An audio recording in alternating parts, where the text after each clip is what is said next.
Mi vecina anciana corría por la calle gritando como una loca todas las madrugadas.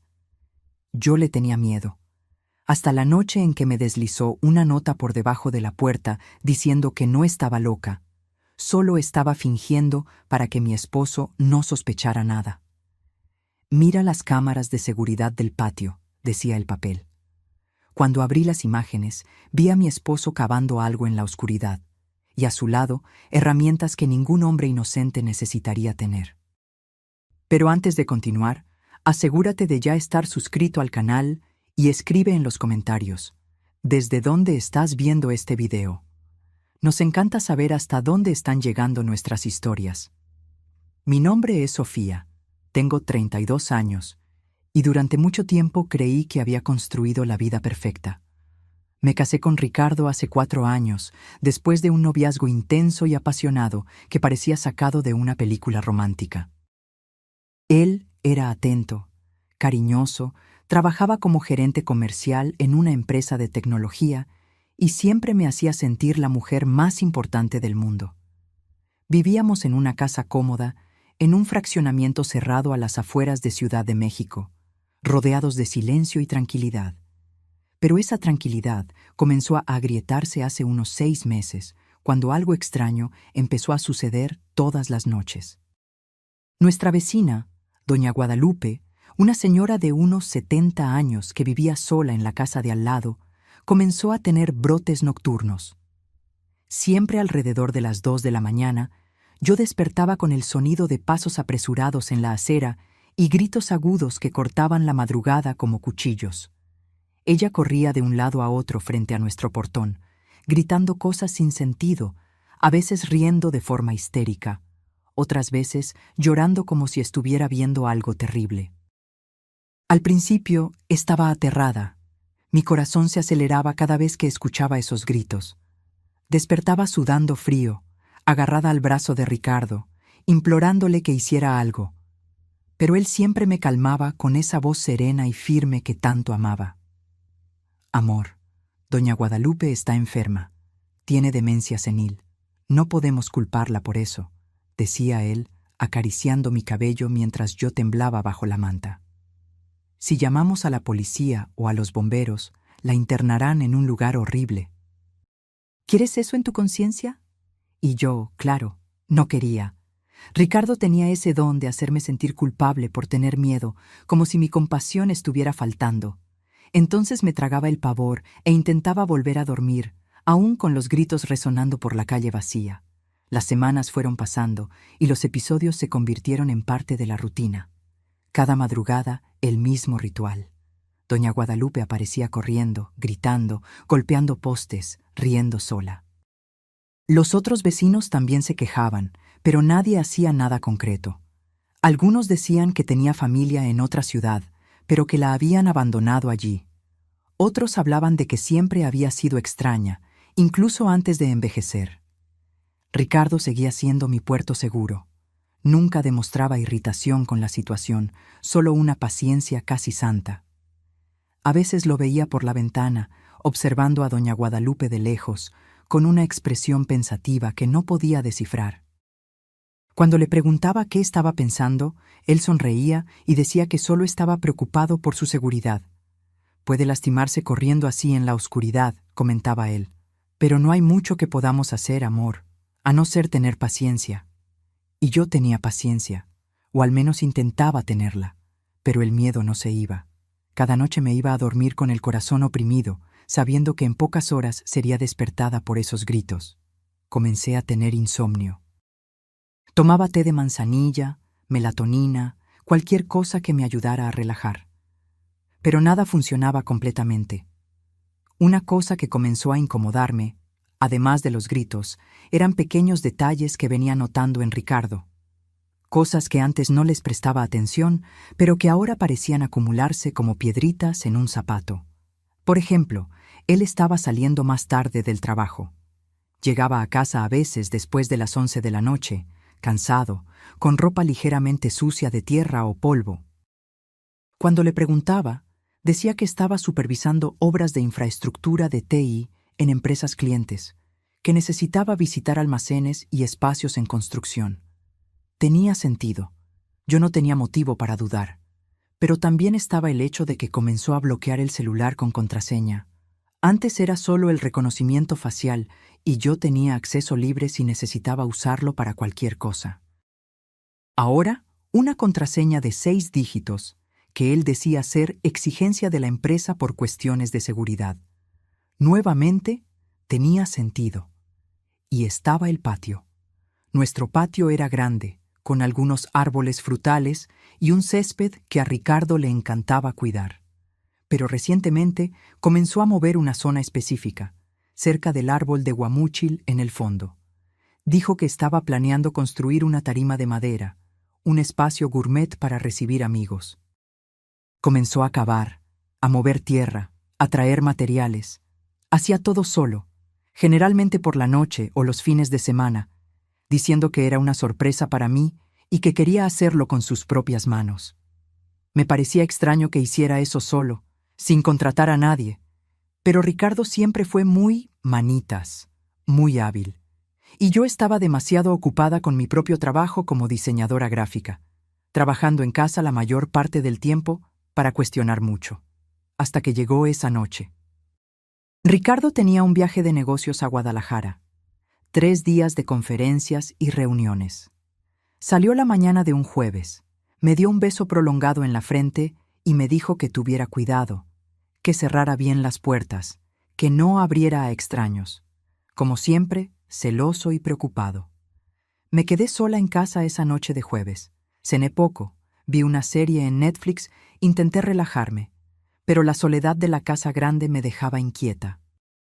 Seguía escuchando ruidos, el viento golpeando las ventanas, el crujido de la madera del techo, pequeños chasquidos que parecían pasos. Y entonces, puntualmente a las 2 de la mañana, comenzaron los gritos de doña Guadalupe. Esta vez parecía diferente, más cerca, más insistente. Yo estaba acostada en la cama, rígida de miedo, cuando escuché un sonido distinto, un arrastre, como si algo estuviera siendo empujado por debajo de la puerta principal. Me levanté despacio, el corazón martilleando en el pecho. Me puse las pantuflas y caminé hasta la sala, encendiendo las luces por el camino. Cuando llegué cerca de la puerta, vi un trozo de papel blanco doblado en el suelo. Lo tomé con las manos temblorosas. Era un papel de cuaderno común, doblado varias veces. Lo abrí lentamente y leí las palabras escritas con bolígrafo azul, en letra temblorosa pero legible. Sofía, yo no estoy loca, no estoy senil, estoy fingiendo. Tu marido no puede saber que estoy lúcida.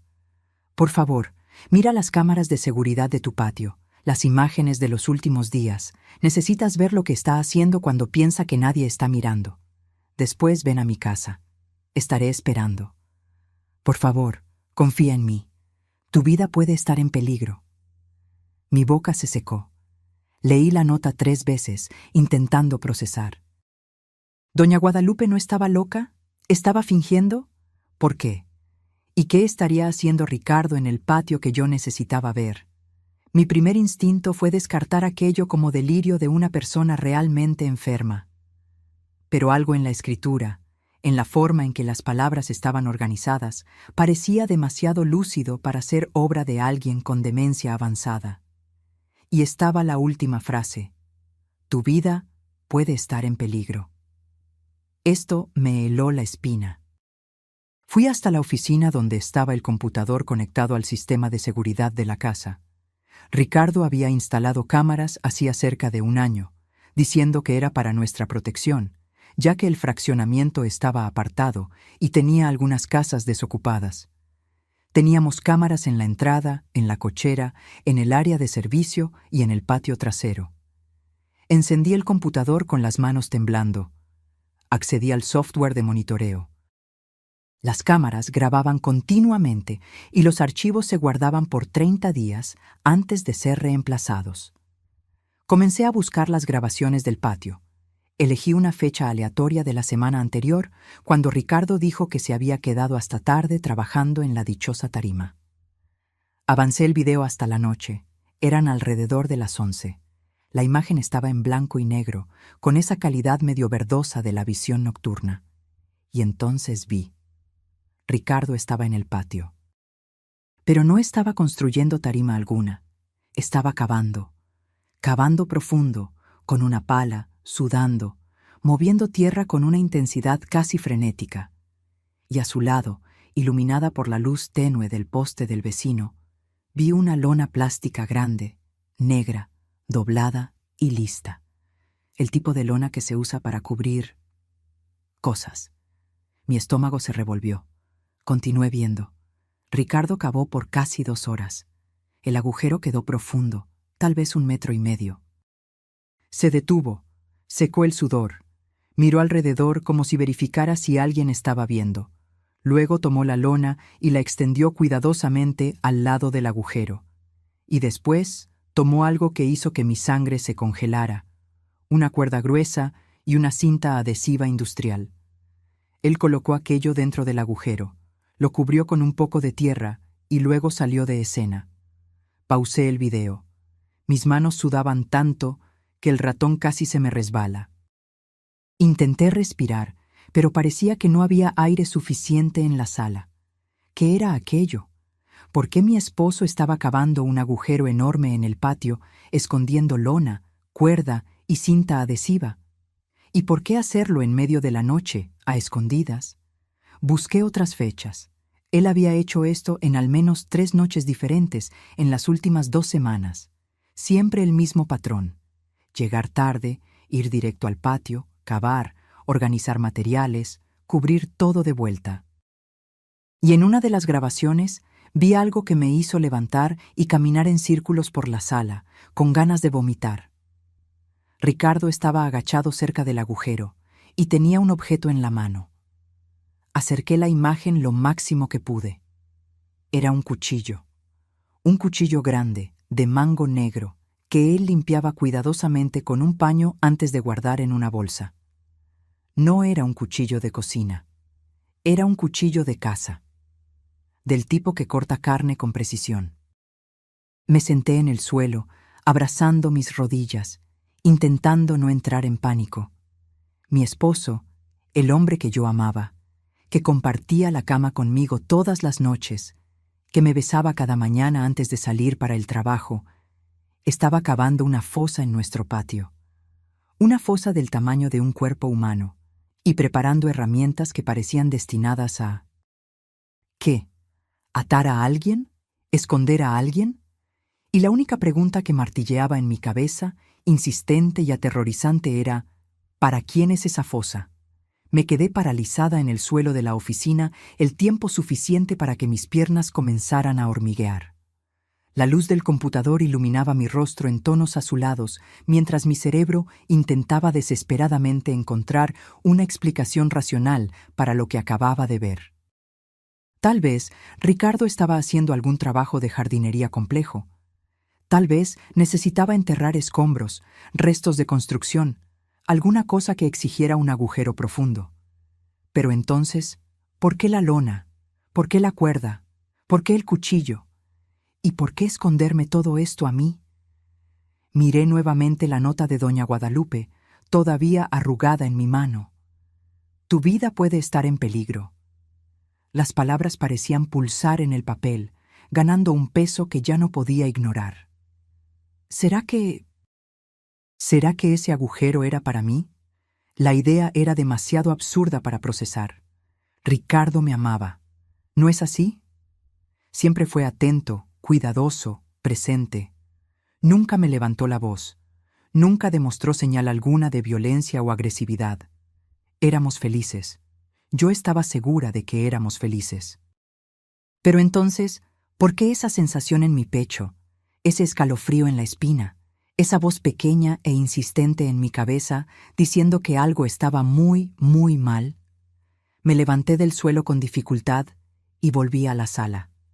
Miré por la ventana en dirección a la casa de doña Guadalupe. Estaba todo oscuro y silencioso ahora. Ella había dejado de gritar hacía unos minutos. La nota decía que fuera hasta allí, que ella estaría esperando. Parte de mí quería cerrar todas las puertas, meterme bajo las mantas y fingir que nada de aquello estaba sucediendo. Esperar a que Ricardo volviera del viaje, actuar normalmente, tal vez hasta preguntar sobre la tarima de forma casual y evaluar su reacción. Pero otra parte de mí, la parte que acababa de ver a mi esposo preparar lo que se parecía mucho a una fosa clandestina, sabía que no podía simplemente ignorar aquello. Si doña Guadalupe tenía información, si ella sabía algo que yo no sabía, necesitaba escucharla. Me puse unos tenis, me vestí con una sudadera por encima del pijama y tomé mi celular. Verifiqué 3 veces que tuviera la batería llena. Pensé en llamar a alguien, a mi hermana, a mi mamá, a una amiga. ¿Pero qué diría? Oye, creo que mi marido está cavando una fosa en el patio. ¿Voy a casa de la vecina loca a investigar? Iban a pensar que me estaba volviendo loca. Abrí la puerta principal con cuidado, mirando a ambos lados antes de salir. El fraccionamiento estaba completamente silencioso. No había alumbrado público fuerte, solo los postes espaciados que creaban más sombras que luz. La casa de doña Guadalupe estaba a solo 20 metros de la mía, pero el camino hasta allí parecía kilométrico. Caminé rápido por la acera, los brazos cruzados sobre el pecho. Cuando llegué al portón de ella, dudé. ¿Y si esto era una trampa? ¿Y si doña Guadalupe estuviera realmente loca y me estuviera atrayendo dentro de su casa con algún propósito chiflado? Pero entonces la puerta principal se abrió, iluminando el camino hasta la entrada. Y allí estaba ella. Doña Guadalupe no parecía en absoluto la mujer despeinada e histérica que yo veía corriendo por las calles todas las noches. Estaba usando ropa sencilla pero limpia, pantalón de chándal y una sudadera de manga larga. El cabello blanco estaba recogido en un moño bajo y organizado, y sus ojos, los ojos que yo siempre imaginé vacíos y confusos, estaban perfectamente lúcidos, fijos en mí con una intensidad que me hizo detenerme a mitad de camino. «Sofía», dijo, y su voz era firme, sin rastro alguno de la locura performática que yo estaba acostumbrada a escuchar. «Pasa, por favor. Necesitamos hablar». Tragué saliva y avancé. Pasé por el portón, crucé el pequeño jardín delantero y entré en la casa. El interior era sorprendentemente normal. Muebles antiguos pero bien cuidados, olor a lavanda, todo arreglado y limpio. Nada que sugiriera que una persona con demencia senil vivía allí. Doña Guadalupe cerró la puerta detrás de mí y puso el seguro. El sonido del cerrojo me hizo saltar. «Disculpa», dijo ella, notando mi sobresalto. «Es precaución. Siéntate, por favor». Ella señaló un sofá de tela floreada y me senté en la orilla, tensa, las manos apretadas en mi regazo. Doña Guadalupe se sentó en un sillón frente a mí y me miró con una seriedad que me hizo sentir como si estuviera siendo evaluada. «¿Viste las imágenes?», preguntó directamente, sin rodeos. Asentí, la voz atrapada en la garganta. «¿Y?», insistió. «¿Entendiste lo que está pasando?» Yo no sé», admití, y mi voz salió débil, casi un susurro.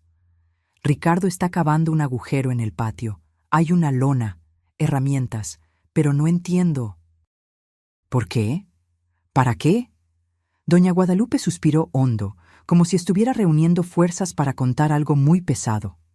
«Sofía, voy a ser directa contigo porque no tenemos mucho tiempo. Ricardo no es quien tú crees que es.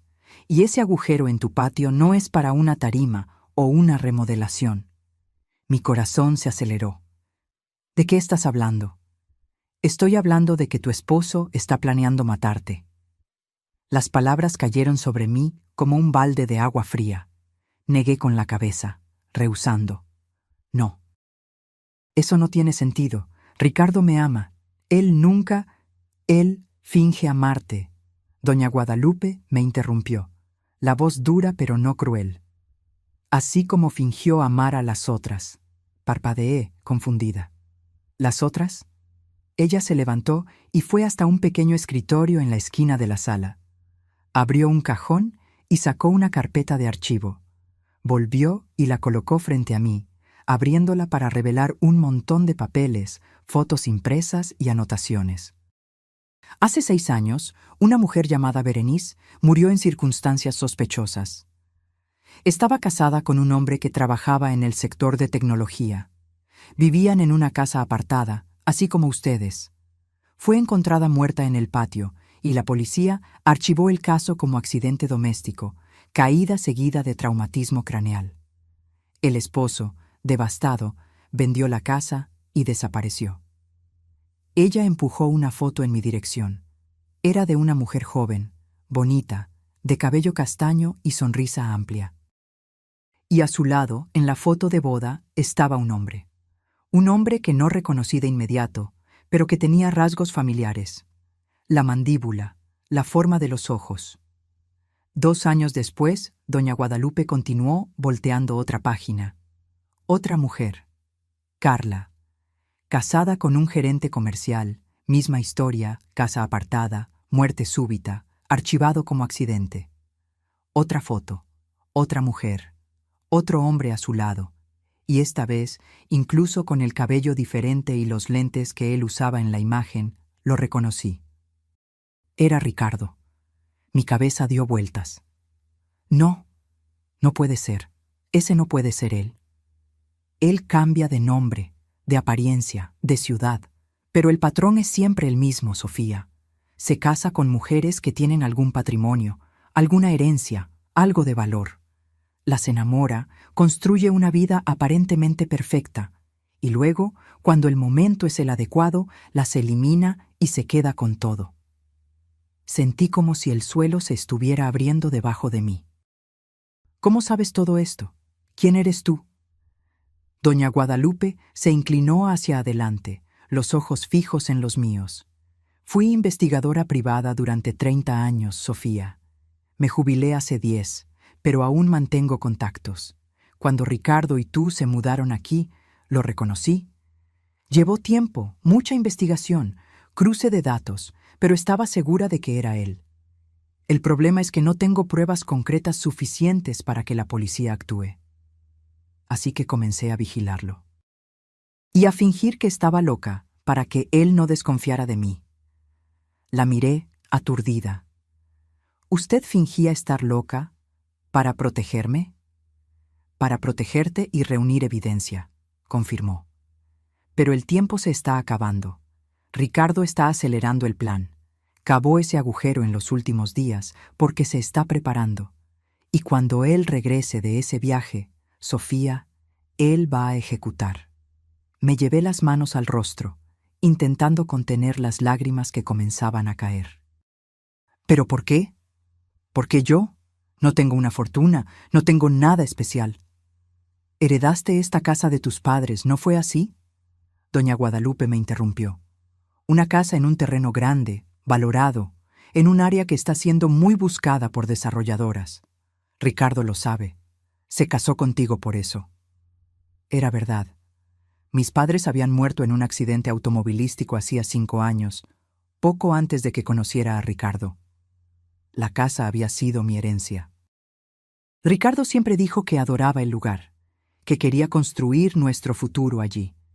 Pero ahora, mirando hacia atrás, me di cuenta de que él había sido quien sugirió que nos mudáramos aquí, quien insistió en que sería perfecto, quien planeó todo hasta el más mínimo detalle. ¿Qué estaba esperando?, pregunté, con la voz ahogada. ¿Por qué ahora? Probablemente esperó tiempo suficiente para no levantar sospechas. 4 años de matrimonio es un tiempo razonable. Y ahora, con el terreno valorándose cada vez más, debe haber decidido que es el momento. Respiré hondo, intentando organizar mis pensamientos. ¿Qué hago? ¿Voy a la policía? ¿Muestro las imágenes? Doña Guadalupe negó con la cabeza. Las imágenes muestran comportamiento sospechoso, pero no son prueba de crimen. Él puede alegar que estaba haciendo cualquier otra cosa. Y sin un cuerpo, sin evidencia concreta de intención de homicidio, la policía no puede arrestarlo. «¿Entonces qué hago?», pregunté, desesperada. «¿Espero a que me mate?». «No», dijo doña Guadalupe, firme. Lo atrapamos en flagrancia. Hacemos que él se rebele. La miré sin entender. Vas a volver a casa. Vas a actuar normalmente cuando él regrese del viaje. Y vamos a armar una situación en la que él se vea forzado a mostrar sus verdaderas intenciones, con testigos, con pruebas irrefutables. Todo mi cuerpo temblaba. Eso es una locura. No puedo fingir que todo está bien sabiendo que él quiere matarme. Puedes, Sofía, y vas a poder, porque la alternativa es huir ahora y pasar el resto de la vida mirando hacia atrás, esperando que él te encuentre. Hombres como Ricardo no se rinden fácilmente. Cerré los ojos, sintiendo el peso de la decisión. Mi vida entera había cambiado en una sola noche. El hombre que amaba, en quien confiaba, era un asesino. Y ahora yo necesitaba ser lo suficientemente fuerte para enfrentarlo. ¿Qué necesito hacer?, pregunté finalmente, abriendo los ojos y mirando a doña Guadalupe. Ella sonrió. No una sonrisa feliz, sino una sonrisa de alguien que reconoce el valor cuando lo ve. Primero, vas a volver a casa.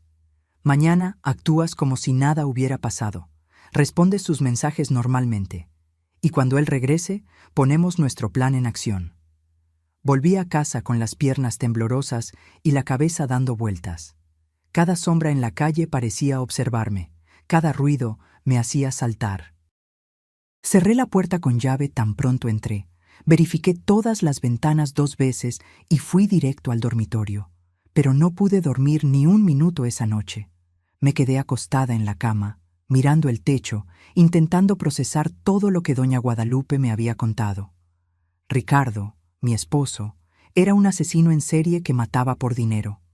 Lo había hecho antes, con otras mujeres, y ahora yo era la siguiente en la lista. Tomé el celular varias veces, pensando en llamar a mi hermana, a alguien de la familia. ¿Pero qué diría? Descubrí que mi marido quiere matarme, pero no tengo pruebas, así que necesito fingir que todo está bien para atraparlo en flagrancia. Me internarían. De madrugada recibí un mensaje de Ricardo. Amor, la reunión terminó tarde. Mañana hay más. Te amo. Duerme bien. Miré esas palabras en la pantalla, tan comunes, tan normales, tan cariñosas, y sentí náuseas. ¿Cómo podía escribir eso sabiendo lo que estaba planeando hacerme? ¿Cómo alguien puede ser tan frío, tan calculador? Respondí con un simple «Te amo también, buenas noches», como haría normalmente. Y luego me quedé mirando la conversación, preguntándome cuántas otras mujeres habían recibido mensajes parecidos de él antes de morir. Cuando el sol finalmente salió, yo estaba exhausta pero incapaz de relajarme. Tomé una ducha larga, dejando que el agua caliente cayera sobre mí mientras lloraba en silencio. Intenté recomponerme. Necesitaba actuar normalmente. No podía dar ninguna señal de que sabía algo. Durante el día trabajé en el computador, o al menos fingí trabajar. En realidad, pasé horas buscando en Internet, buscando información sobre las mujeres que doña Guadalupe había mencionado. Encontré noticias antiguas, obituarios, algunos artículos sobre las muertes. Y en todos, la misma narrativa. Accidentes domésticos trágicos, maridos devastados, ninguna sospecha. Ricardo había sido perfecto en cubrir sus rastros. Si no fuera por doña Guadalupe, él habría sido perfecto conmigo también. Por la tarde, ella apareció en mi puerta, vestida con su ropa de siempre, un poco descuidada, el cabello despeinado a propósito. Pero sus ojos estaban alertas, inteligentes. ¿Podemos hablar?, preguntó, lo suficientemente alto para que pareciera que solo estaba siendo una vecina amable. La dejé entrar. Nos sentamos en la sala y ella me pasó un pequeño objeto, un broche de perla. Es una cámara y micrófono, explicó en voz baja. Ponte esto cuando Ricardo regrese, grabará todo. Tomé el broche, sintiendo el peso de él en la palma de mi mano. Parecía tan pequeño, tan frágil, para cargar la responsabilidad de posiblemente salvar mi vida. ¿Y después?, pregunté. ¿Cuál es el plan exacto? Doña Guadalupe se inclinó hacia adelante. Cuando él regrese, vas a decirle que necesitas hablar con él sobre algo importante. Lo llevarás al patio, cerca del agujero que él cavó. Lo vas a confrontar, pero de forma que él se sienta en control. Hombres como él adoran echarse flores, presumir cuando creen que ganaron. ¿Y si él me ataca antes de eso? Yo estaré vigilando. Tengo cámaras apuntadas a tu patio desde mi casa. A la menor señal de peligro real, llamo a la policía. Pero necesitamos que él se incrimine, Sofía. Necesitamos que él admita lo que está planeando, de preferencia con detalles. Me mordí el labio, nerviosa. ¿Y si él no cae en la trampa? ¿Y si se da cuenta? No se dará cuenta. Hombres como Ricardo son arrogantes. Él cree que eres demasiado frágil, demasiado ingenua para desconfiar de él. Usa eso a tu favor. Pasamos el resto de la tarde ensayando. Doña Guadalupe me hizo repetir varias veces lo que debía decir, cómo debía actuar, cómo provocar a Ricardo de forma sutil sin parecer demasiado obvio. Era como memorizar un guión para una obra de teatro, excepto que el escenario era mi propia casa y el precio del error era mi vida. Ricardo regresó el sábado por la noche, tal como lo planeado. Escuché su coche entrando en la cochera y todo mi cuerpo se contrajo. Respiré hondo, ajusté el broche con cámara en mi blusa y forcé una sonrisa en mi rostro. Cuando entró por la puerta, estaba con la maleta de viaje y esa sonrisa encantadora que un día me hizo enamorarme. Vino hacia mí, me abrazó fuerte y me besó largamente. «Me hiciste falta», murmuró contra mi cabello. «Tú también», mentí, mi estómago revuelto. Soltó la maleta y fue a la cocina a tomar agua. Yo lo seguí, intentando parecer casual. «¿Cómo estuvo el viaje?», pregunté, apoyándome en la barra. «Productivo. Cerramos unos buenos contratos. Voy a necesitar viajar de nuevo el próximo mes, pero esta vez será más rápido». Fue todo lo que pude decir. Él me miró, la cabeza ligeramente inclinada. «¿Estás bien? Pareces cansada». «Solo que no dormí muy bien sola aquí. La casa se queda muy silenciosa». «¿Doña Guadalupe no hizo de las suyas?», preguntó, y noté un brillo extraño en sus ojos al mencionar el nombre de ella. «Sí hizo. Corrió gritando ayer de nuevo, pero ya estoy acostumbrada». Ricardo esbozó una pequeña sonrisa. «Pobrecita, va a terminar lastimándose en algún momento de estos». La forma en que dijo eso me dio escalofríos.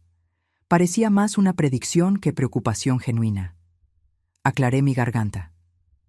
«Ricardo, quería hablar contigo sobre una cosa. Es importante». Él se enderezó, atento. «Claro, ¿qué pasó?». «Es sobre el patio, sobre lo que estás construyendo allí».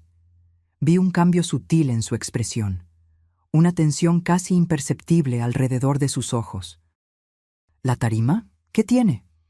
«Es que estaba mirando por la ventana el otro día y vi que hiciste un agujero muy grande allí, y me dejó curiosa. ¿Puedes mostrarme cómo va a quedar? Quiero entender el proyecto». Ricardo se quedó en silencio por un momento demasiado largo. Luego sonrió, pero la sonrisa no alcanzó sus ojos. «Claro, amor. ¿Quieres ir ahora?». «Podemos», respondí, intentando mantener la voz firme. Pasó su brazo por mis hombros y me guió hasta la puerta trasera. Mi corazón latía tan fuerte que estaba segura de que él podía oírlo. Pasamos por el área de servicio y salimos al patio. La noche estaba clara, con una luna llena que iluminaba todo con una luz plateada y fría. Caminamos por el césped hasta llegar cerca del guamúchil. Y allí estaba, el agujero. Lo había cubierto con tablas de madera, probablemente para disimular, pero se podían ver los bordes, la tierra removida alrededor. «Entonces», dijo Ricardo, soltando mi hombro y caminando hasta la orilla del agujero, «aquí va a ser la cimentación de la tarima. Necesita ser profundo para quedar estable». «Parece muy profundo para una simple tarima», comenté, acercándome cautelosamente. «Es que quiero hacer algo elaborado, con diferentes niveles, ¿sabes? Va a quedar hermoso». Hablaba con tanta naturalidad, tanta convicción, que por un segundo casi le creí. Casi olvidé que estaba mirando lo que probablemente sería mi sepultura. «Ricardo», comencé, y mi voz tembló ligeramente. «Necesito preguntarte una cosa, y quiero que seas honesto conmigo». Él se volteó hacia mí, con la expresión curiosa. «Claro, puedes preguntar». «¿Por qué te casaste conmigo?» La pregunta lo tomó por sorpresa. Él parpadeó, confundido. «¿Cómo que por qué?» «Porque te amo, Sofía. Tú lo sabes». «¿Pero por qué yo específicamente? ¿Qué te atrajo de mí?» «Amor, ¿por qué estás preguntando esto?», dijo, dando un paso en mi dirección. «¿Te estás sintiendo insegura? Solo responde, por favor». Ricardo suspiró, como si estuviera siendo paciente con una niña. «Tú eres especial, inteligente, bonita, independiente. Cuando te conocí, supe que quería pasar mi vida contigo». «¿Y la casa?», pregunté, mi voz volviéndose más firme. «La casa que heredé de mis padres». «¿Eso tuvo alguna influencia en tu decisión?». Vi el cambio en su rostro. Sutil, pero estaba allí, la máscara comenzando a agrietarse. «¿Qué clase de pregunta es esa?», dijo, y había una dureza nueva en su tono. «Es una pregunta simple, Ricardo. ¿Te casaste conmigo por la casa?». Él soltó una risa corta, sin humor. «Estás siendo ridícula». «¿Ridícula?», repetí, sintiendo que la rabia comenzaba a hervir dentro de mí. «Sé sobre las otras, Ricardo. Berenice, Carla. Sé lo que hiciste con ellas». El silencio que siguió fue absoluto. Hasta los grillos dejaron de cantar. Ricardo se quedó completamente inmóvil, mirándome con una intensidad que me hizo querer correr. Pero me forcé a quedarme quieta, a mirarlo de vuelta. Y entonces, lentamente, sonrió. Pero no era la sonrisa encantadora y cálida que yo conocía. Era algo frío, vacío, aterrador. «Entonces lo sabes», dijo calmadamente, como si estuviéramos comentando sobre el clima. «La viejita loca te lo contó, ¿no fue así? Sabía que estaba fingiendo. Debería haberme deshecho de ella primero». Mi sangre se congeló. Acababa de confesar. Acababa de admitir todo. «¿Por qué, Ricardo?», pregunté, y mi voz salió quebrada. «¿Por qué hacer esto?». Él se encogió de hombros, las manos en los bolsillos, completamente relajado. «Dinero, claro. ¿Por qué más?». «Crecí sin nada, Sofía. Tuve que trabajar como un condenado toda la vida solo para sobrevivir. Y luego me di cuenta de que había un camino más fácil. Mujeres solitarias, con patrimonio, desesperadas por compañía. Era casi demasiado fácil». «Eres un monstruo», susurré. «Soy práctico», corrigió. «Y tú habrías sido la más fácil de todas, si esa bruja no se hubiera metido». Él sacó las manos de los bolsillos y vi que sostenía algo. Una cuerda. «Pero está bien», continuó, avanzando despacio en mi dirección. «Esto solo complica un poco las cosas, pero el resultado será el mismo». Retrocedí, pero él fue más rápido. Agarró mi brazo con fuerza, tirando de mí hacia el agujero. «¡No!», grité, intentando soltarme. Y entonces, de repente, luces fuertes se encendieron alrededor del patio, voces gritando, personas corriendo. Ricardo se detuvo, confundido, mirando a todos lados. Y antes de que pudiera procesar lo que estaba sucediendo, policías surgieron de detrás de la cerca, de los laterales de la casa, rodeándonos completamente. «Policía, suéltela y ponga las manos donde podamos ver». Ricardo me soltó aturdido. Corrí lejos de él hacia los policías. Y allí, cerca de la cerca, vi a doña Guadalupe con una tableta en las manos mostrando la grabación en vivo de lo que acababa de suceder. Ella había planeado todo. Las cámaras, la policía escondida, esperando el momento exacto. Ricardo fue esposado, aún sin parecer creer que había sido atrapado. Me miró una última vez antes de ser llevado, y lo que vi en sus ojos no fue remordimiento o arrepentimiento. Era solo rabia por haber fallado.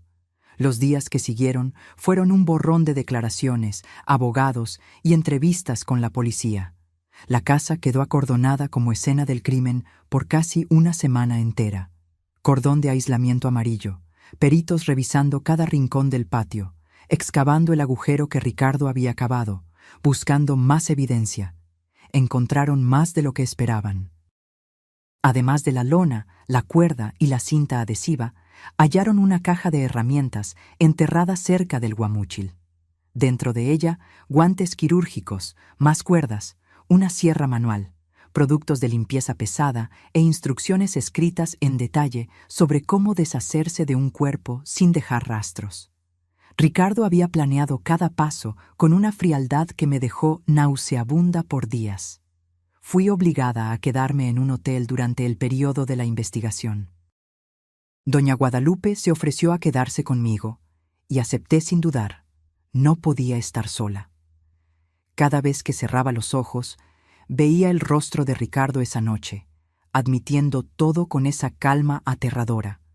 Las grabaciones del broche con cámara y las cámaras que doña Guadalupe había instalado estratégicamente alrededor de la casa fueron fundamentales. Capturaron cada palabra de su confesión, cada movimiento. No había forma de negarlo, de alegar malentendido o montar una defensa. Ricardo estaba acabado. La investigación se profundizó. La policía comenzó a investigar los casos anteriores que doña Guadalupe había mencionado. Berenice y Carla. Los casos fueron reabiertos, se solicitaron exhumaciones, se hicieron nuevos análisis forenses. Y, una por una, las piezas encajaron. Ricardo no era solo un asesino. Era un depredador meticuloso que había operado por casi una década, cambiando de identidad, de apariencia, de ciudad, siempre un paso adelante de las autoridades. Había usado al menos 5 nombres diferentes. Tenía cuentas bancarias en 3 estados. Y, lo más perturbador de todo, tenía un cuaderno donde anotaba detalles sobre sus víctimas. Cuando la policía me mostró el cuaderno, sentí como si me hubieran dado un puñetazo en el estómago. Allí estaba yo, Sofía, 32 años, diseñadora gráfica, heredera de propiedad valuada en 8 millones de pesos, debilidades, baja autoestima, dependencia emocional, familia distante. Estrategia: romance intenso, matrimonio rápido, aislamiento gradual de los amigos. Eliminación prevista para después de 4 años de matrimonio. Método: caída accidental seguida de traumatismo craneal. Había planeado mi muerte desde el principio. Desde el primer encuentro, la primera conversación, el primer beso. Todo había sido calculado, ensayado, ejecutado con precisión quirúrgica. Encontré mi entrada junto a las anotaciones sobre Berenice y Carla. Los métodos eran siempre parecidos, pero adaptados a cada situación. Berenice había caído de una escalera. Carla se había ahogado en la bañera. Yo sería víctima de un accidente en el patio, probablemente empujada dentro del agujero y dejada allí hasta morir, o muerta antes y enterrada. Lloré por horas después de ver aquello. No por Ricardo, sino por mí misma. Por cuánto tiempo había vivido al lado de un monstruo sin darme cuenta. Por cómo había sido manipulada, usada, transformada en nada más que una transacción financiera. Mi familia, finalmente, se enteró de todo. Mi hermana viajó inmediatamente para quedarse conmigo. Mi madre entró en shock y necesitó acompañamiento médico por algunos días. Todo el mundo había adorado a Ricardo.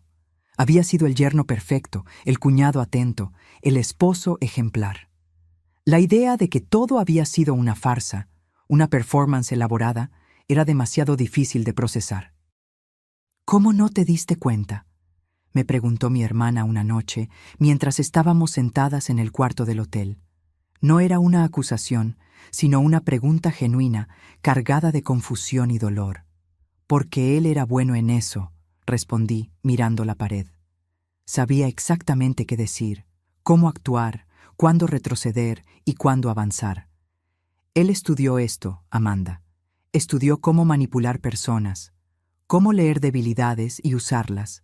Y yo estaba vulnerable cuando lo conocí. Acababa de perder a nuestros padres. Estaba sola, perdida. Él se aprovechó de eso. Amanda tomó mi mano y la apretó. Esto no es culpa tuya, Sofía. Nada de esto es culpa tuya. Racionalmente, yo sabía que ella tenía razón, pero emocionalmente cargaba un peso enorme de vergüenza. Vergüenza de haber sido engañada. Vergüenza de no haber visto las señales. Vergüenza de haber confiado ciegamente en alguien que estaba planeando matarme. El juicio fue rápido. Con toda la evidencia, Ricardo no tuvo mucho espacio para maniobrar. Su abogado intentó alegar locura temporal, pero las anotaciones meticulosas en el cuaderno, la planificación detallada, la ejecución fría de asesinatos anteriores, todo eso probaba que estaba perfectamente consciente de sus acciones. Fui llamada a testificar. Tuve que sentarme en ese tribunal a pocos metros de Ricardo y contar mi historia. Mirarlo mientras relataba cómo había sido manipulada, engañada, casi muerta.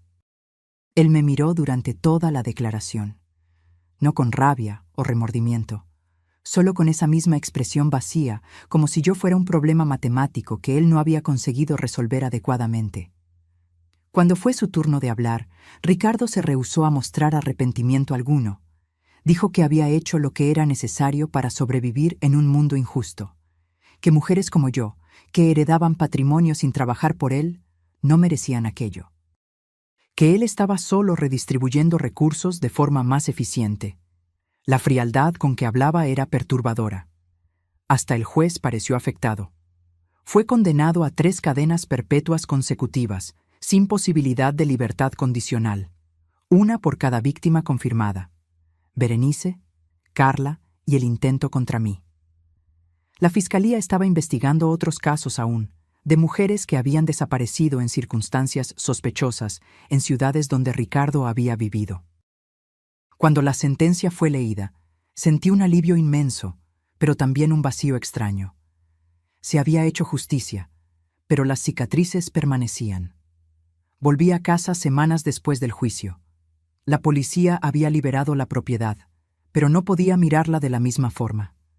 Cada habitación cargaba memorias envenenadas. La sala donde veíamos películas.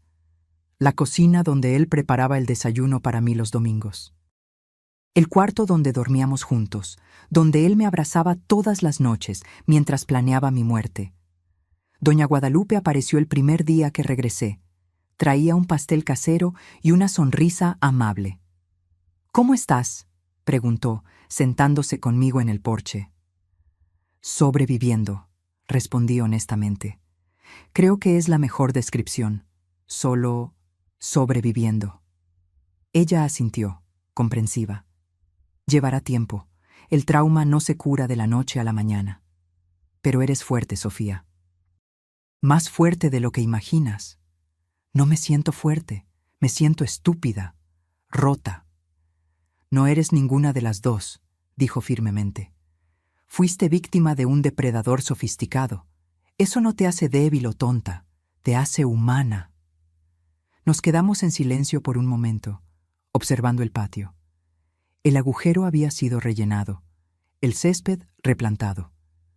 Pronto, no habría señal física de lo que había sucedido allí, pero las marcas emocionales permanecerían por mucho tiempo. «¿Por qué hizo esto?», pregunté de repente. «¿Por qué arriesgó tanto para salvarme? Usted ni siquiera me conocía bien». Doña Guadalupe suspiró, mirando el horizonte. «Porque ya he visto muchas víctimas a lo largo de mi carrera. Mujeres que fueron engañadas, usadas, descartadas. Y la mayoría de las veces llegaba demasiado tarde. Solo podía recolectar evidencia, cerrar casos, traer justicia post-mortem. Pero contigo tuve la oportunidad de llegar a tiempo, de impedir que otra vida fuera desperdiciada. No podía dejar pasar esa oportunidad». Sentí lágrimas ardiendo en mis ojos. «Gracias, gracias por no rendirse conmigo». Ella apretó mi mano. «No tienes que agradecer. Solo promete que seguirás viviendo. Viviendo de verdad. No solo existiendo. No dejes que él te robe más de lo que ya robó. Era un pedido difícil, porque Ricardo había robado mucho. Había robado mi confianza, mi inocencia, mi capacidad de creer en la gente fácilmente. Había transformado cada relación que había tenido en algo sospechoso, contaminado. Pero prometí intentarlo. Le prometí a ella y a mí misma que no dejaría que ese trauma me definiera para siempre. Los primeros meses fueron los más difíciles. Comencé terapia intensiva, 2 veces por semana. Mi terapeuta, doctora Paulina, era especialista en trauma y TEPT. Me ayudó a entender que lo que estaba sintiendo, el miedo constante, las pesadillas recurrentes, la desconfianza generalizada, eran respuestas normales a una situación anormal. Pasaste por una traición profunda, me explicó en una de las sesiones. No fue solo el descubrimiento de que tu marido quería matarte. Fue la percepción de que la persona en la que más confiabas, que compartía tu vida, tu cama, tus sueños, nunca fue quien pensaste que era. Eso sacude los cimientos de lo que crees sobre las relaciones, sobre tu propia capacidad de juicio. Tenía razón. Yo cuestionaba cada decisión que había tomado, cada momento que había pasado con Ricardo, intentando identificar las señales que había perdido. ¿Cómo había conseguido engañarme tan completamente? ¿Qué tipo de persona era yo para no haberme dado cuenta de que estaba viviendo con un asesino? Tú no eres responsable de su sociopatía, doctora Paulina insistía siempre. Personas como Ricardo son maestros de la manipulación. Gastan años perfeccionando sus máscaras. No es un fallo tuyo no haber visto a través de ella. Intelectualmente lo entendía, pero emocionalmente cargaba la culpa como una piedra en el pecho. Vendí la casa. Ya no podía vivir allí. Cada habitación me asfixiaba, cada sombra me asustaba. Compré un apartamento pequeño en el centro de la ciudad, en un edificio con portería 24 horas y cámaras en todos los pisos. Necesitaba sentirme segura, aunque fuera una ilusión. Doña Guadalupe también se mudó. Dijo que quería estar más cerca del centro, más cerca de mí. Alquiló un apartamento en el mismo edificio, 3 pisos arriba. Se convirtió en más que una vecina. Se convirtió en familia, la única persona que realmente entendía por lo que yo había pasado. Ella me presentó a un grupo de apoyo para víctimas de violencia doméstica y abuso. Al principio me resistí. No fui abusada físicamente, argumenté. Ricardo nunca me levantó la mano.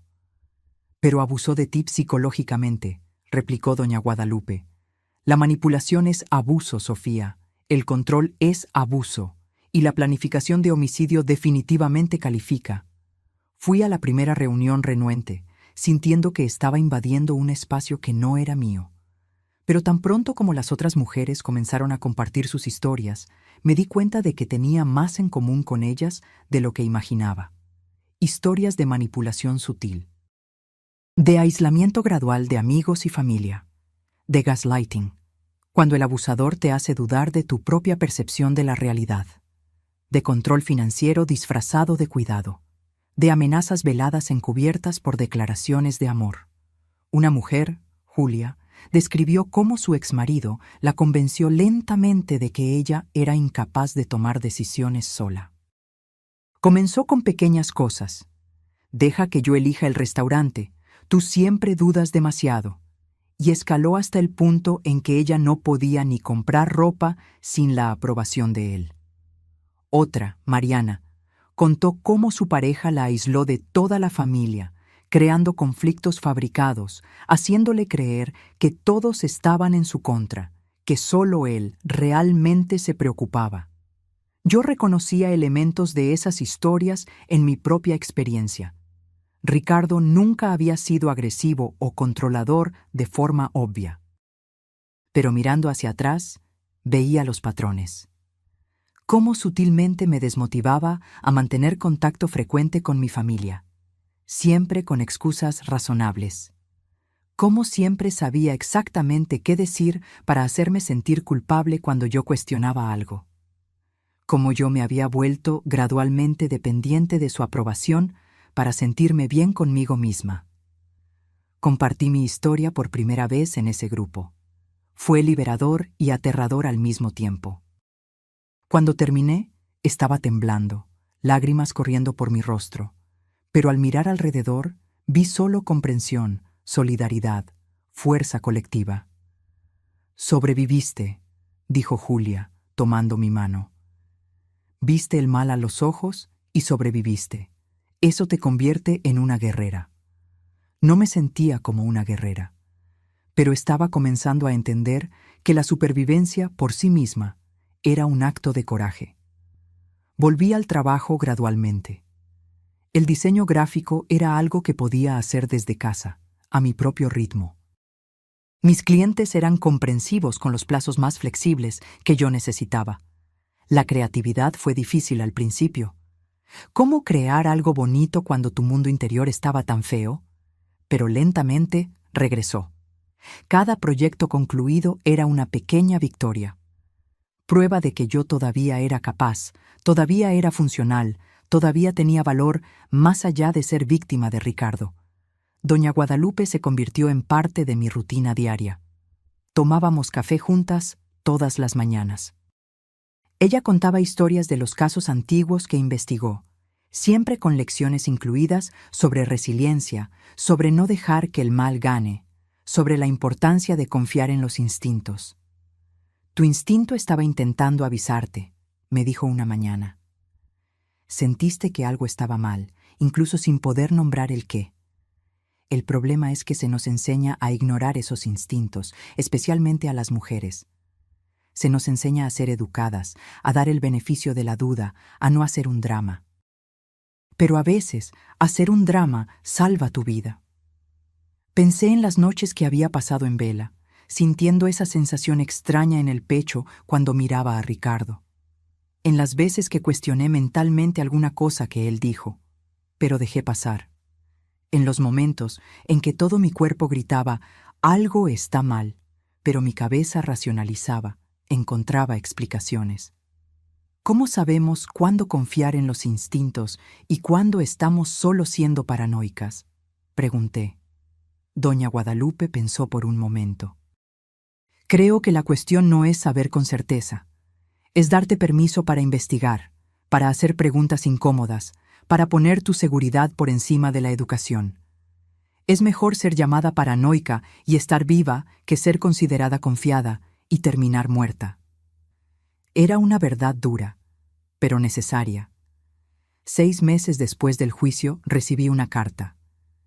Era de Ricardo, de la cárcel. Mi primer instinto fue romperla sin leer. Pero la curiosidad ganó. La carta era corta, escrita con letra esmerada. Sofía, sé que probablemente no quieres saber de mí. No espero perdón ni comprensión, pero quería que supieras que, de todas, fuiste la más difícil. No por la ejecución. Esa sería simple, sino porque por algunos momentos, breves que fueran, llegué a cuestionarme si podría realmente tener algo real. Si podría parar. Pero la verdad es que no sé cómo ser otra cosa aparte de lo que soy. No sé cómo sentir lo que las personas normales sienten. Y tal vez al final, tú fuiste la afortunada. Escapaste. Las otras no tuvieron esa oportunidad. No sé si esto ofrece algún consuelo. Probablemente no. Pero pensé que deberías saber. Fuiste la única que estuvo cerca de hacerme querer cambiar. Solo que no fue lo suficientemente cerca. R. Leí la carta 3 veces, sintiendo una mezcla extraña de rabia, asco y una tristeza profunda. Incluso ahora, incluso detrás de las rejas, estaba intentando manipular. Intentando plantar la idea de que yo había sido especial, que nuestra conexión había significado algo, pero no significó. No para él, de cualquier forma. Para él, yo era un medio para un fin, y esa carta era solo otro intento de ejercer control, de ocupar espacio en mi cabeza. Rompí la carta en pedazos pequeños y la tiré a la basura. Bloqueé cualquier posibilidad de correspondencia futura. Él no merecería ni un segundo más de mi tiempo, ningún fragmento de mi atención. Pero la carta me hizo pensar en Berenice y Carla, las otras víctimas. Ellas no habían tenido la suerte que yo tuve, No tenían una doña Guadalupe vigilando, protegiendo, interviniendo en el momento adecuado. Me puse en contacto con las familias de ellas a través de los abogados. Fue difícil, doloroso. ¿Cómo te presentas a personas que perdieron a seres queridos a manos del hombre que tú llamaste esposo? Pero fueron amables, acogedoras incluso. Compartimos historias, comparamos notas, lloramos juntas. Y de alguna forma, aquello ayudó. Creó un sentido de comunidad en torno al trauma, un propósito compartido de garantizar que Ricardo nunca más tuviera oportunidad de lastimar a nadie. Juntas, trabajamos con una organización que ayudaba a víctimas de crímenes violentos. Ofrecimos testimonios, participamos en campañas de concientización, hablamos en escuelas y universidades sobre señales de relaciones abusivas, sobre la importancia de confiar en los instintos, sobre cómo operan realmente los depredadores. Era emocionalmente agotador. Cada vez que contaba mi historia en público, revivía el trauma. Pero también era catártico. Transformaba mi dolor en algo útil, en algo que podría salvar otras vidas. Y lentamente, muy lentamente, comencé a sentirme menos rota. Las cicatrices aún estaban allí, y probablemente siempre lo estarían. Pero comenzaron a doler menos. Comenzaron a parecer menos como heridas abiertas y más como marcas de batalla. Evidencia de que había enfrentado algo terrible y sobrevivido. Un año después del juicio, decidí hacer algo que hacía meses venía evitando. Volví al barrio donde vivía con Ricardo. No a la casa. Esa ya había sido demolida por una constructora, sino al barrio, a las calles que solía caminar, a los lugares que formaban parte de mi vida antes de que todo se desmoronara. Doña Guadalupe fue conmigo. ¿Estás segura de que estás lista?, preguntó en el coche. No, admití. Pero creo que nunca voy a estar totalmente lista, y necesito hacerlo. Necesito probarme a mí misma que puedo. Llegamos al final de la tarde, cuando el sol comenzaba a descender en el horizonte, tiñendo todo de tonos anaranjados. El barrio estaba más concurrido de lo que recordaba. Nuevas casas habían sido construidas, nuevas familias se mudaron. La vida había continuado, indiferente al drama que se había desarrollado allí. Caminamos despacio por la calle. Cuando llegamos al terreno donde estaba mi antigua casa, me detuve y miré el espacio vacío. Tablones rodeaban el lugar. Máquinas de construcción estaban estacionadas, señalando que pronto algo nuevo sería erigido allí. Era extraño pensar que aquel lugar, que una vez representó mi hogar, mis sueños de futuro, ahora era solo un lote vacío esperando ser transformado en otra cosa. Como si todo lo que sucedió allí hubiera sido borrado, reemplazado. Pero yo sabía que no había sido borrado. No para mí.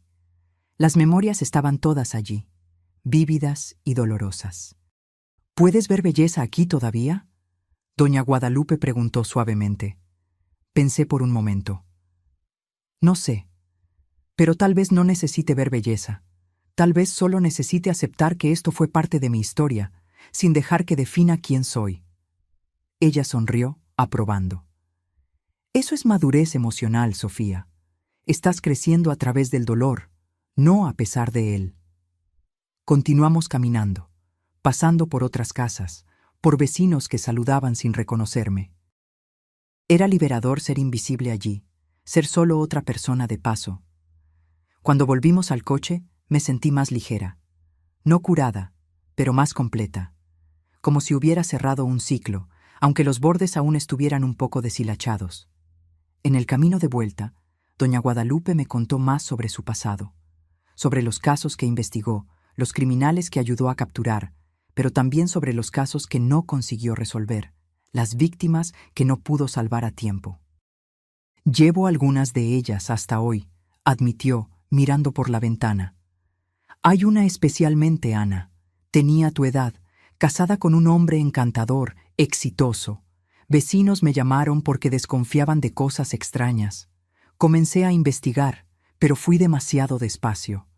Cuando finalmente reuní suficiente evidencia, ella ya estaba muerta. Él alegó suicidio. Con mi investigación, conseguimos probar que fue homicidio. Él fue arrestado. Pero Ana siguió muerta. Hizo una pausa, la voz volviéndose más baja. Eso fue hace casi 15 años. Y desde entonces me prometí a mí misma que si tenía otra oportunidad, si veía otro caso parecido, no sería lenta. No esperaría por la evidencia perfecta, actuaría. Fue por eso que fingió estar loca, dije, entendiendo. Para tener acceso, para protegerme sin levantar sospechas. Exactamente. No iba a permitir que sucediera otra Ana. No si podía evitarlo. Sentí una oleada de gratitud tan fuerte que casi me asfixió. Usted salvó mi vida, Guadalupe, literalmente. Y tú le diste sentido a los últimos años de mi jubilación, respondió con una sonrisa triste. A veces creo que nos salvamos mutuamente, de formas diferentes. Esa noche, sola en mi apartamento, pensé mucho sobre el propósito, sobre cómo el trauma puede romperte, pero también puede moldearte en algo más fuerte, más consciente, más empático. Decidí hacer algo concreto con mi experiencia. Con la ayuda de doña Guadalupe y las familias de Berenice y Carla, creamos una fundación. El objetivo era ofrecer apoyo a víctimas de relaciones abusivas, educar sobre señales de alerta y financiar investigaciones de casos sospechosos que las autoridades no estaban priorizando. La llamamos Fundación Renacimiento. El nombre era a propósito. La idea de que incluso después de la destrucción más absoluta, es posible renacer. No fue fácil. Burocracia, recaudación de fondos, estructuración. Pero cada obstáculo superado parecía una pequeña venganza contra Ricardo. Cada vida que tocábamos, cada mujer que ayudábamos a escapar de situaciones peligrosas, era una forma de transformar mi dolor en algo positivo. Comenzamos pequeños. Una oficina modesta, 2 empleadas además de mí y doña Guadalupe. Pero la demanda era aterradora. Recibíamos docenas de mensajes por día de mujeres pidiendo ayuda, orientación, simplemente alguien que creyera en ellas cuando decían que algo estaba mal en sus relaciones. Implementamos una línea directa 24 horas, alianzas con albergues. Contratamos investigadores privados para casos donde había sospechas, pero faltaban pruebas. Y creamos un programa educativo para escuelas, enseñando a jóvenes sobre relaciones saludables, sobre consentimiento, sobre cómo identificar comportamientos abusivos desde el principio. La respuesta fue abrumadora. En 6 meses ya habíamos ayudado a más de 50 mujeres a escapar de situaciones peligrosas. Algunas eran casos extremos, como el mío. Otras eran situaciones de abuso psicológico, control financiero, aislamiento social. Cada historia me rompía un poco el corazón, pero también lo llenaba de determinación. Ninguna de esas mujeres merecía lo que estaba pasando. Y si yo podía usar mi experiencia, mi supervivencia, para marcar una diferencia en sus vidas, entonces tal vez todo el sufrimiento tendría algún propósito. 2 años después del juicio de Ricardo, recibí una llamada inesperada. Era la fiscal que había trabajado en el caso. Tenía novedades. Durante la investigación continua, la policía había identificado a 3 posibles víctimas más de Ricardo en otros estados. Mujeres que habían desaparecido o muerto en circunstancias sospechosas en periodos que coincidían con la presencia de él en esas regiones. Una de ellas, Patricia, había sido reportada como fugitiva por el entonces esposo, uno de los alias de Ricardo. Él alegó que ella había abandonado el matrimonio y desaparecido con otro hombre. El caso nunca fue investigado a fondo.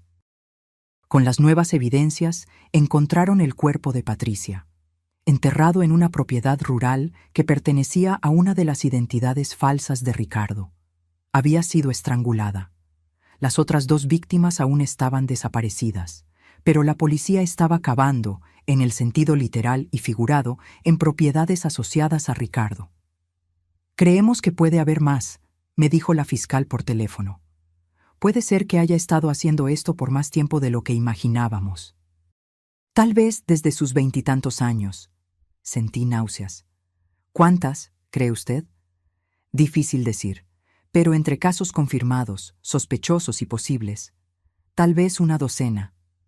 Una docena de mujeres. 12 vidas destruidas. 12 familias destruidas.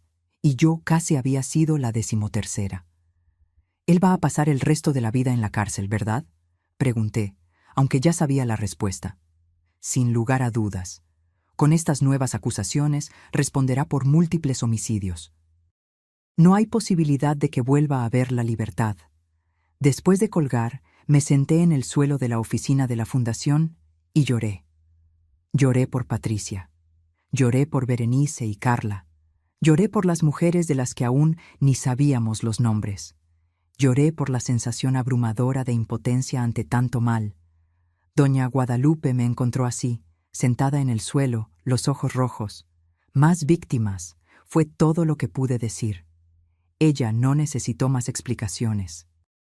Se sentó a mi lado en el suelo, no intentando consolarme con palabras vacías, solo quedándose allí, presente, sólida. ¿Qué hacemos con esto?, pregunté después de un tiempo. ¿Con la conciencia de que existen tantos monstruos por ahí, depredando a mujeres inocentes? Hacemos exactamente lo que estamos haciendo, doña Guadalupe respondió. Luchamos, educamos, protegemos a quienes podemos proteger. No ganamos todas las batallas, Sofía, pero ganamos algunas. Y cada vida salvada, cada mujer que escapa, cada depredador que cae, es una victoria. Ella tenía razón. Yo no podía salvar a todas. No podía deshacer lo que Ricardo había hecho, pero podía honrar a las que no sobrevivieron usando mi propia supervivencia para marcar una diferencia. Esa noche, actualizamos el sitio web de la Fundación con fotos de las víctimas conocidas de Ricardo. Creamos un memorial digital, un espacio para que sus familias compartieran memorias, para que ellas fueran recordadas no solo como víctimas, sino como personas completas que habían vivido, amado, soñado.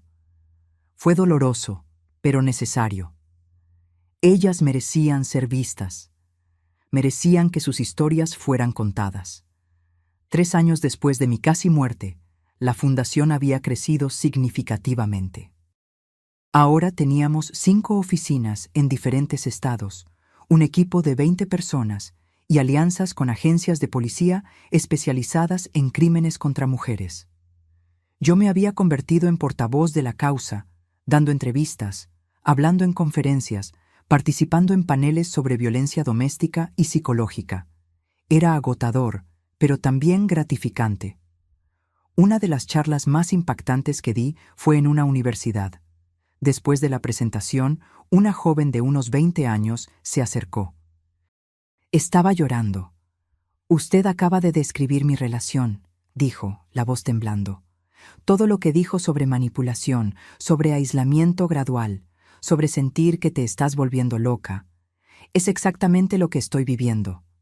Me senté con ella por 2 horas, escuchando, orientando, ayudándola a crear un plan de salida seguro. La conecté con recursos de la fundación. 3 semanas después, recibí un mensaje de ella. Había terminado la relación, estaba viviendo con su familia nuevamente, estaba en terapia. «Usted salvó mi vida», escribió. Estaba tan confundida, creyendo que el problema era yo. Ahora veo que él estaba haciendo todo deliberadamente. Mensajes así hacían que todo el sufrimiento valiera la pena. Cada vida tocada, cada mente abierta, cada mujer salvada, era un golpe contra la impunidad de depredadores como Ricardo. Pero el trabajo también me expuso a historias horribles. Mujeres que no habían escapado a tiempo. Niños que perdieron a sus madres. Familias destrozadas. Cada caso dejaba una marca. Añadía más peso a lo que yo ya cargaba. Volví a tener pesadillas con frecuencia. Siempre variaciones del mismo tema. Ricardo encontrándome, acorralándome, terminando lo que había comenzado. Despertaba sudando, el corazón acelerado. Me llevaba minutos convencerme de que estaba segura, que él estaba tras las rejas, que no podía alcanzarme. Doctora Paulina me ayudó a entender que esto era normal. Estás constantemente reviviendo tu trauma a través del trabajo de la fundación. Es noble, importante, pero también puede ser retraumatizante. Necesitas encontrar equilibrio. Comencé a implementar límites más rígidos, un día a la semana sin ningún trabajo relacionado con la fundación. Tiempo para hobbies, para amigos, para cosas que no tenían nada que ver con trauma o supervivencia. Volví a pintar, algo que adoraba en la adolescencia pero había abandonado. Compré lienzos, pinturas, pinceles. Y comencé a crear. Al principio, las pinturas eran oscuras, violentas, llenas de caos, pero lentamente colores más claros comenzaron a aparecer, formas más suaves, esperanza infiltrándose en la oscuridad. También comencé a salir con alguien nuevamente. Esto fue aterrador. ¿Cómo confiar en alguien después de todo lo que pasé? ¿Cómo abrir mi corazón sabiendo que fui engañada tan completamente antes? Las primeras citas fueron desastres.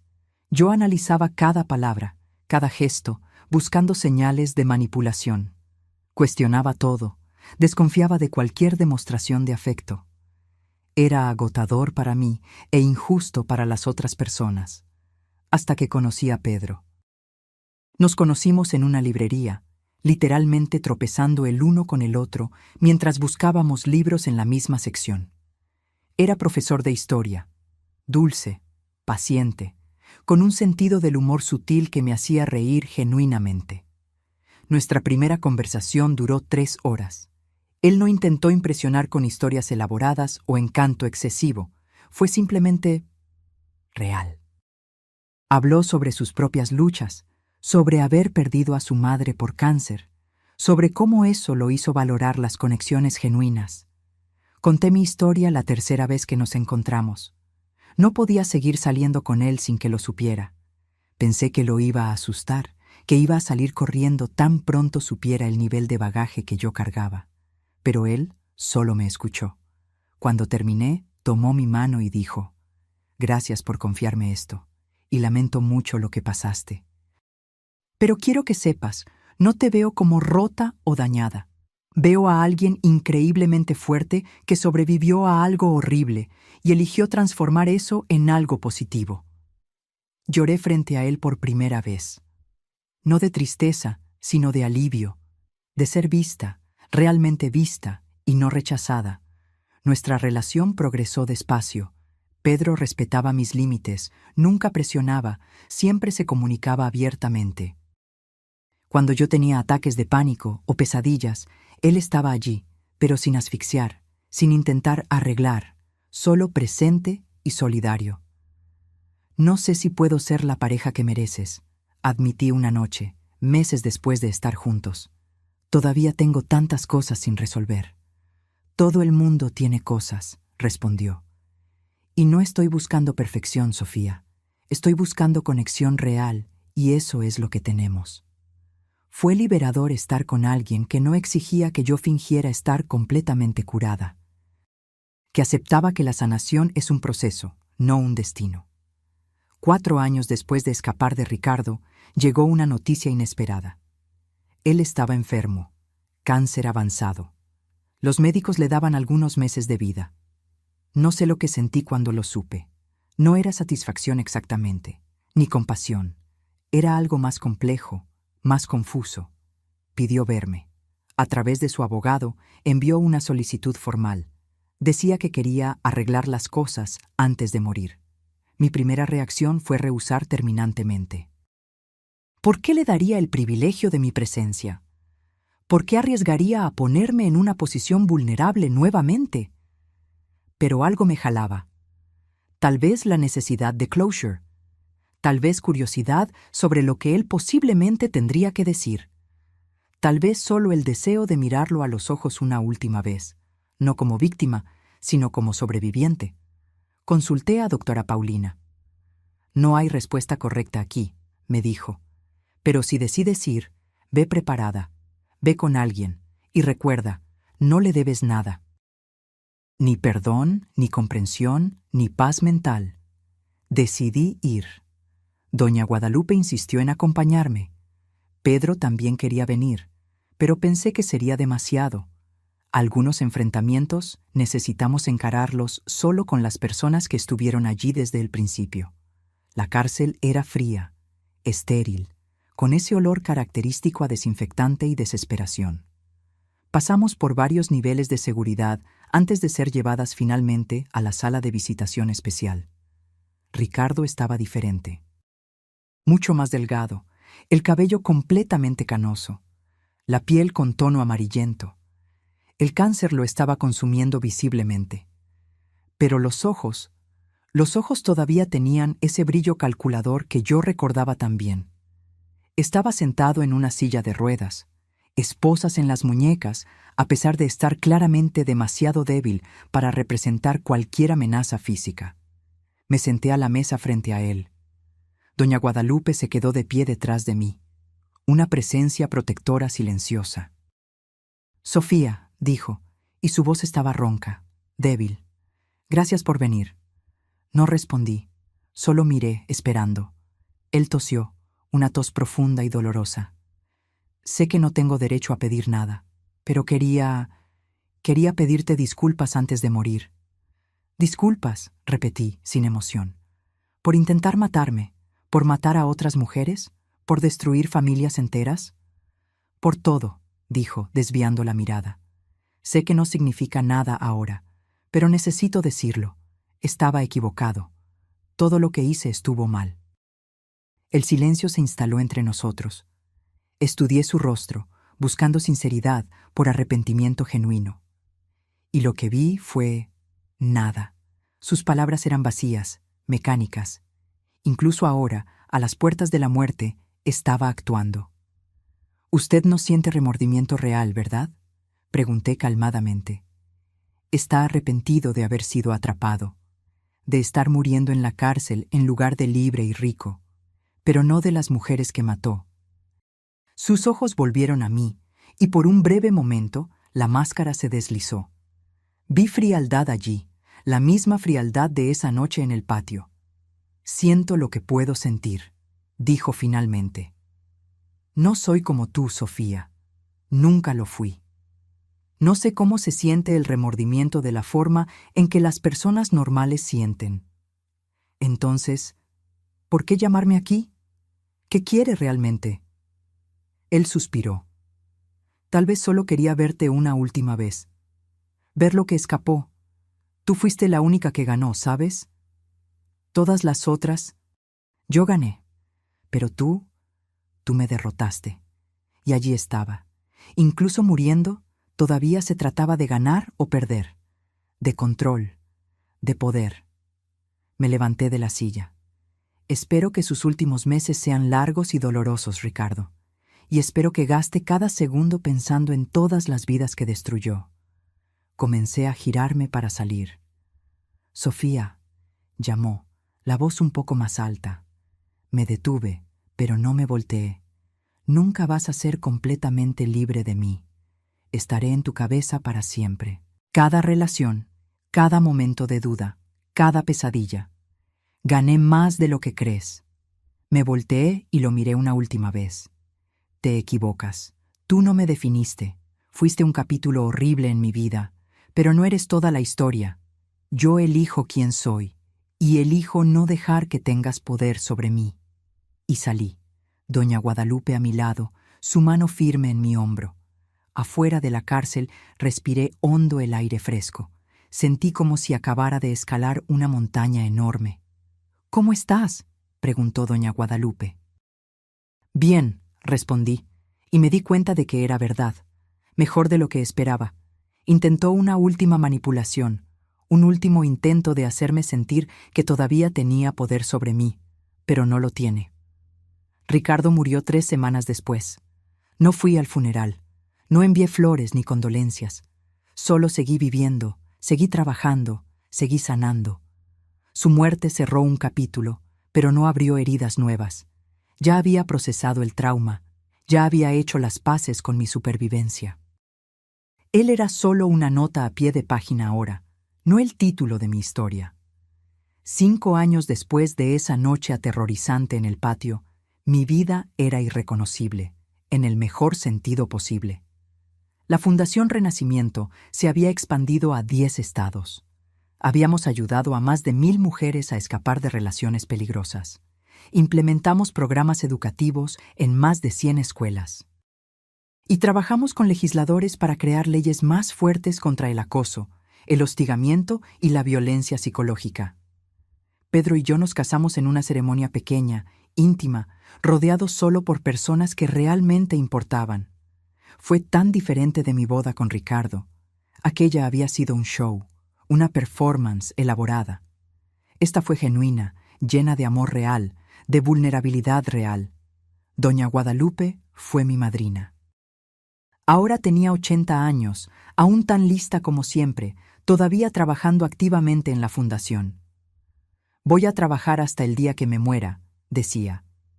Mientras tenga aliento, lucharé por esas mujeres. Tuvimos un hijo, Gabriel. Cuando descubrí que estaba embarazada, fui invadida por miedos que ni sabía que tenía. ¿Y si yo cargaba algún daño tan profundo que no pudiera ser buena madre? ¿Y si proyectaba mis miedos en él?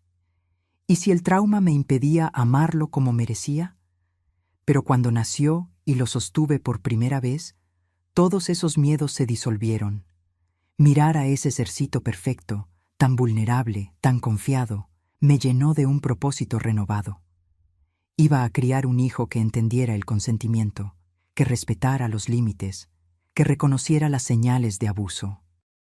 Iba a criar a un hombre bueno en un mundo que desesperadamente necesitaba más hombres buenos.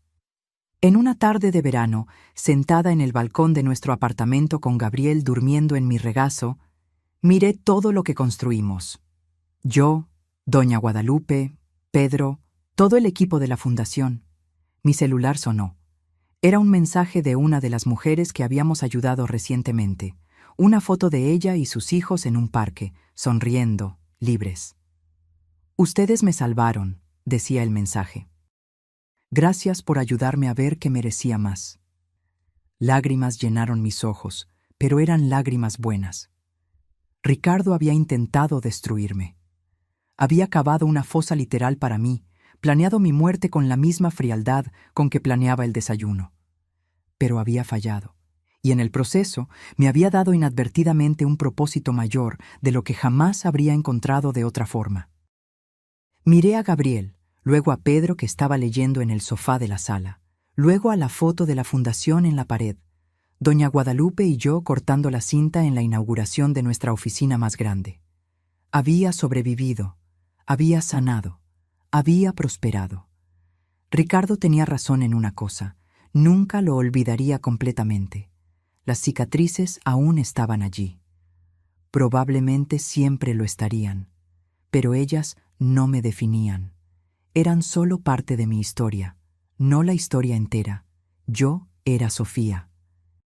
Sobreviviente, fundadora, esposa, madre, defensora, guerrera, y estaba viva, gloriosamente, desafiantemente, agradecidamente viva, y eso, al final, era la mayor venganza de todas. Vivir bien, amar bien, marcar la diferencia. Ricardo había cavado una fosa, pero fue él quien cayó en ella. Yo estaba aquí, bajo el sol, respirando aire fresco, sosteniendo a mi hijo, planeando el futuro. Había ganado. Y seguiría ganando, un día a la vez, una mujer salvada a la vez, hasta que no hubiera más Ricardos en el mundo. Hasta que no hubiera más mujeres necesitando ser salvadas. Era un objetivo ambicioso, tal vez imposible. Pero después de todo lo que sobreviví, había aprendido que imposible es solo una palabra. Ahora, si te gustó esta historia, haz clic en suscribirse y dime en los comentarios qué parte te dejó con el ojo cuadrado. Ah, y no olvides hacerte miembro para tener acceso a videos exclusivos que no publico aquí. Te espero allí.